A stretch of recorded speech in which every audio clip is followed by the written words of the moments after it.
আসসালামু আলাইকুম। আবারও আসলাম আপনাদের সাথে রান্নার রেসিপি নিয়ে। প্রথমে কড়াইয়ের মধ্যে তেল দিয়ে দিলাম, পেঁয়াজ কুচি দিয়ে দিলাম। ভালোভাবে পেঁয়াজগুলো নেড়ে নেবো যাতে পেঁয়াজে পানি না থাকে। তারপরে আমি আদা রসুন বাটা দিয়ে দেব। আপনারা চাইলে এইভাবে রান্না করে দেখতে পারেন। আমি আজকে শুটকিটা একটু অন্যভাবেই রান্না করতেছি। কাঁঠালের বিচি দিয়ে, আলু দিয়ে, কাঁচামরিচ দিয়ে। একটু ঝাল ঝাল না হলে ভালো লাগে না শুটকি, তাই একটু ঝালটা একটু বেশি দিই শুটকির ভিতরে। এখন আমার পেঁয়াজের পানি শুকায় আসছে, এখন আদা রসুন বাটা দিয়ে দিলাম। পরিমাণ মতো পানি দিয়ে দিচ্ছি, হলুদ মরিচ দিয়ে দিলাম। ভালোভাবে নেড়ে নেব, তারপরে শুটকিগুলো দিয়ে দেব। শুটকি দিয়ে তারপরে ঢাকনা দিয়ে ঢেকে দেব।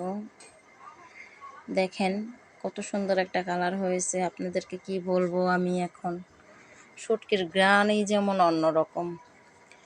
দেখেন শুটকিগুলো দিয়ে দিচ্ছি, এখন আমি ঢেকে দেব।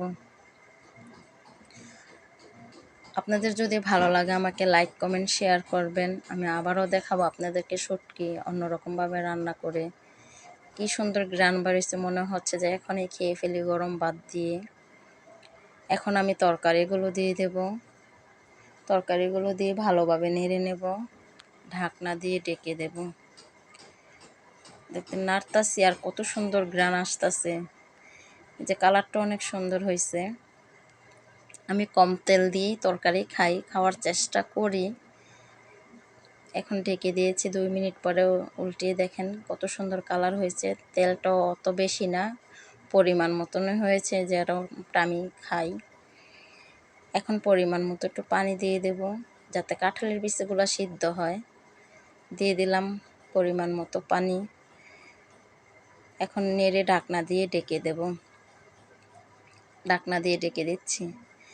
প্রায় আমার রান্না শেষ পর্যায়ে। এখন দেখেন আমার শুটকি হয়ে আসছে। এখন গাছের থেকে যাব আমি কটা ধনিয়া পাতা নিয়ে আসতে।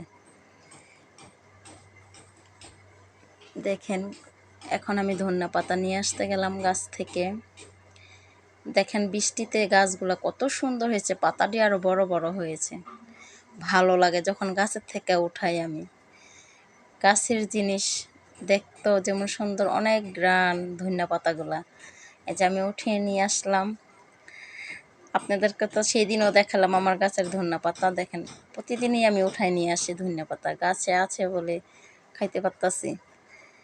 এই যে এখন আমি কুচিয়ে তরকারির ভিতরে দিয়ে দেব। যে আমার শুটকি রান্না করা শেষ। আজকের মতো আমার ভিডিওটা এখানেই শেষ। আল্লাহ হাফেজ।